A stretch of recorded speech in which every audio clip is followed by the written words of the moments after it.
What is going on, everybody? Crazy Dog back with my second to last Cleveland Browns training camp position preview video of the year.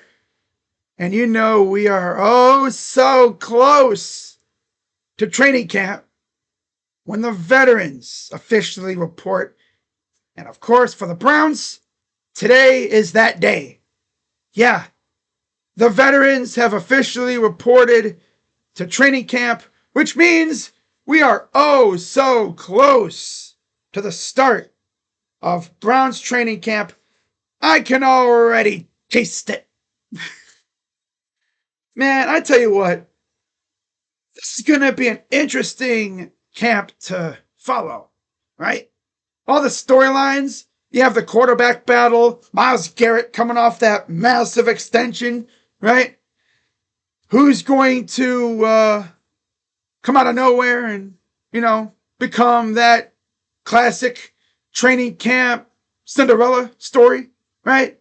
That player that the fans want to see make the team, but then said player gets cut and Browns fans get pissed off because we cut that player and then he goes elsewhere and balls out. Or maybe he somehow ends up on the practice squad. I think that could easily be Luke Floria this year, right? Especially with his connections that we've seen to Shedeur. That Shedeur Floria connection during minicamp, oh, it was great. Oh yeah, it was Brady to Edelman-esque. Can you imagine Luke Floria just comes out of nowhere and becomes this team's version of a Julian Edelman? Okay. To mention he's a hometown kid, too. From right up the street in Menor, Ohio. Yep. Would be fun. Not gonna lie. Anyways, today's video, I'll be previewing the running back position for the Cleveland Browns heading into training camp, which is only a few days away already. It's crazy, isn't it? Now, I talk about storylines, and unfortunately, this group has a rather negative storyline surrounding it. And that is, of course, the arrest of former Ohio State and Ole Miss running back Quinshon Judkins. Yep, got arrested a while back. Still going through the legal process. He is one of two rookies out of the entire draft who has yet to sign their rookie contract. And, of course, the only other rookie who has not signed yet is Shemar Stewart over there in Cincinnati. And, yeah, that's a weird situation in itself. Of course, Quinshon's dealing with the legal matters, and then eventually, hopefully, that gets cleared up, and he'll sign his contract and report to camp. But in the meantime, we do still have Dylan Sampson and Jerome Ford, and this might even give Amani Marshall a chance to show what he has. This is the perfect situation for him. We'll see what happens. But anyways, let's dive right into the Browns running back position, starting off with who I view as safe. And surprise, surprise, I got Dylan Sampson, of course. That dude's an absolute stud. Quinshon Judkins, despite the fact he's unsigned and dealing with legal matters, I would view him as safe if he was on the field. And then Jerome Ford.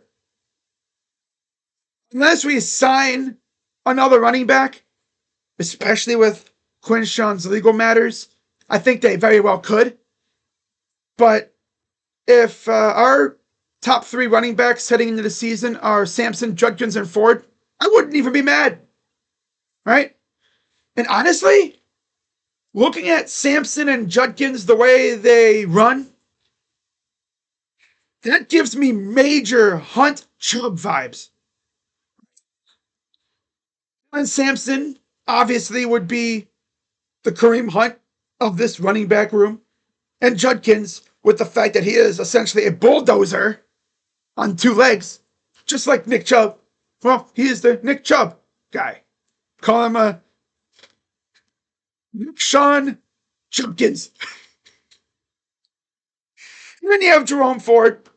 So I like to call him Mr. Sideline to Sideline because that dude just does not like to run straight. He'll run all the way to the sideline before cutting upfield. And man, if there's not a running lane, we just wasted play to lose like 3 yards. Damn. But yeah, Mr. Sideline to Sideline. I always joked saying he'd be a good linebacker because he has that good sideline to sideline speed. Maybe we see a different Jerome Ford this year, right? We'll see what happens. Now, in terms of who's on the bubble, it's Pierre Strong. And we have a fullback, by the way, in Troy Hairston. We'll see what happens there. That's an interesting little piece there. We have a fullback. Okay. We all know Kevin loves to utilize a fullback. I think we could see a lot of Hairston if he makes a team. Otherwise, Kevin will just use an extra tight end as a fullback.